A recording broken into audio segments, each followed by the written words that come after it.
Shalom saudaraku, bagaimana kabarnya? Selamat berjumpa kembali dengan saya Susi dalam program Tuntunan Ilahi. Dan nats yang kita baca diambil dari Amsal pasal 7 sampai 9. Dan kali ini kita akan membahas dari Amsal pasal 9 yang ke-10. Permulaan hikmat adalah takut akan Tuhan dan mengenal Yang Maha Kudus adalah pengertian, ya. Dan saudaraku, saat ini adalah momen yang sangat istimewa karena di tengah saya ada Bapak Pendeta Jemli Badi, ya. Mungkin Bapak bisa memperkenalkan diri, ya. Nama saya Pendeta Jemli Badi.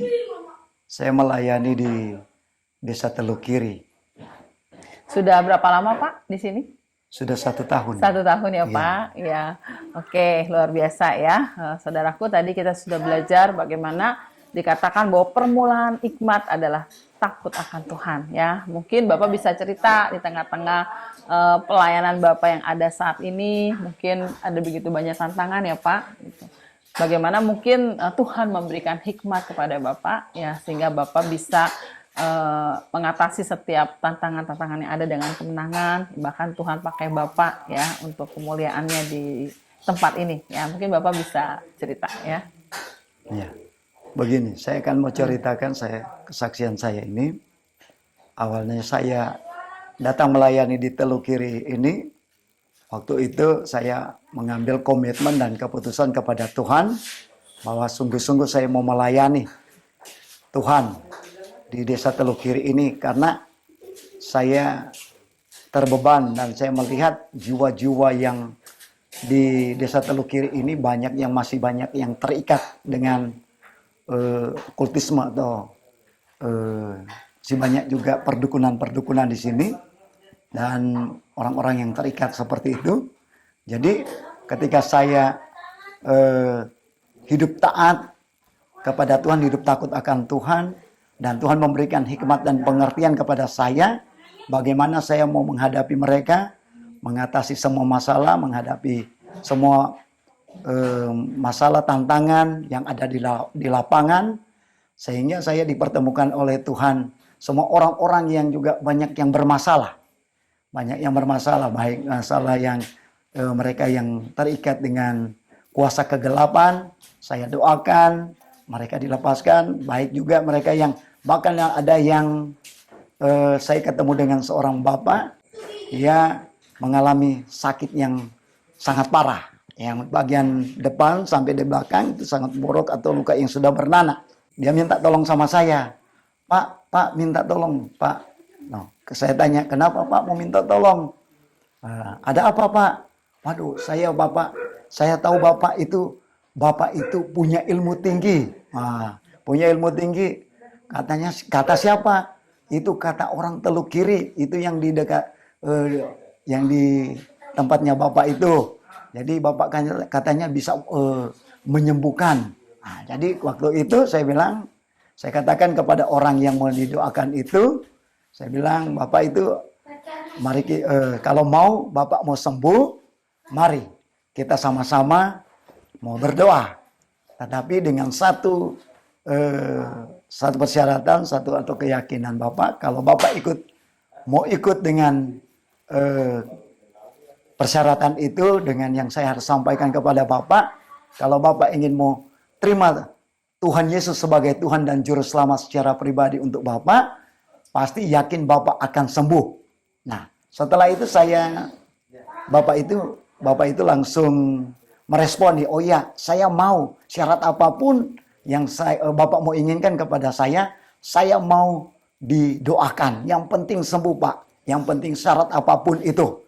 Jadi saya waktu itu mengajak seorang Bapak ini untuk didoakan. Saya menuntun dia dalam doa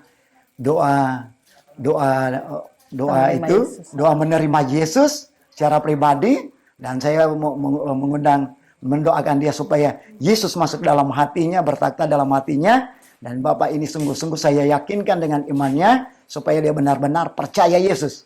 Nah, ketika saya doakan Bapak ini, Bapak ikuti doa saya, dan saya ajarkan lagi Bapak waktu itu, kalau sudah pulang ke rumah, Bapak tolong doa terus, panggil nama Tuhan Yesus. Tuhan Yesus sembuhkan saya.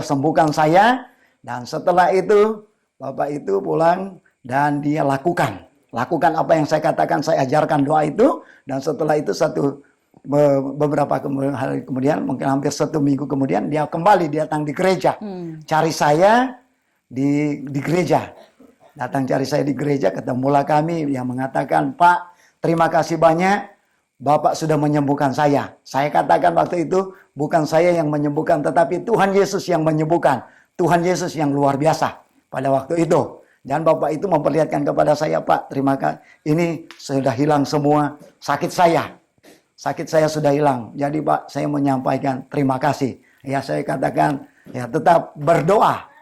Dan bukan cuma itu juga, saya mau ceritakan, mau sampaikan, saya juga di Desa Teluk Kiri ini, Teluk Kiri ini karena juga masih banyak juga yang roh-roh perdukunan itu. Ya, sering saya menghadapi juga yang dukun-dukun yang ada di Teluk Kiri ini.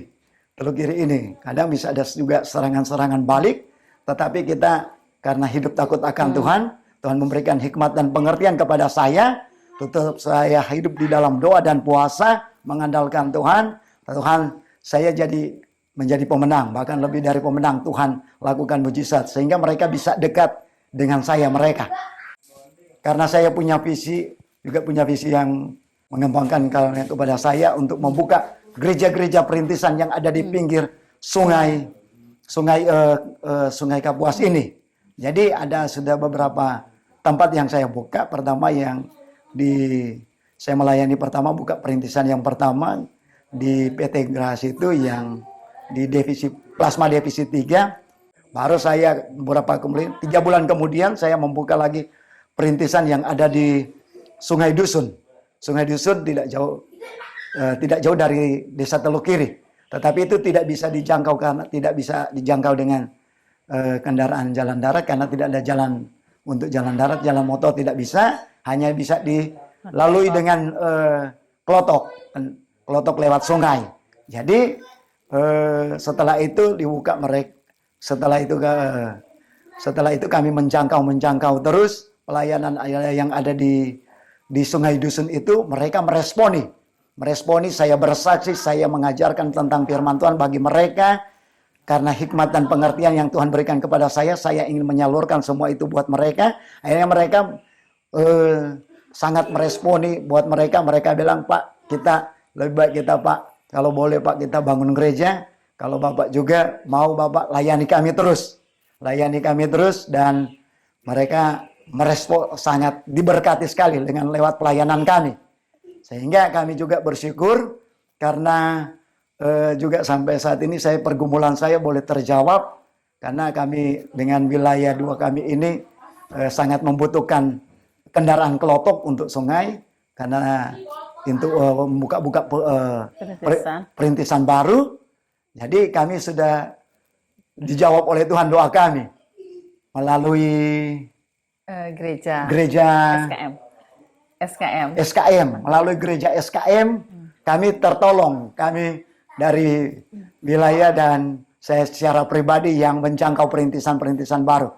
Dan doakan saya supaya kami bisa membuka perintisan gereja yang baru yang ada di pinggir Sungai Kapuas ini. Okay. Karena saya paling terbeban karena yang kampung yang lain belum ada gereja. Ya, yang itu yang kesaksian saya yang saya sampaikan. Terima kasih. Oke, terima kasih Pak JMD Badi buat kesaksian yang luar biasa ya, saudaraku. Kita sudah mendengar bagaimana Tuhan memberikan hikmat dan pengertian ketika Pak Jimli juga takut akan Tuhan, mau meninggalkan zona nyaman ya, datang ke sini. Pak Jimli bukan aksi suku di sini ya Pak, tapi mau dengar suara Tuhan, mau taat. Akhirnya Tuhan menyatakan kuasanya yang luar biasa ya.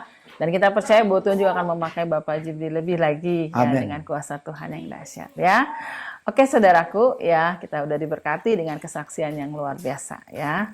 Dan nats yang akan kita baca besok diambil dari Amsal pasal 10-12 ya. Tuhan Yesus memberkati kita semua. Shalom. Shalom.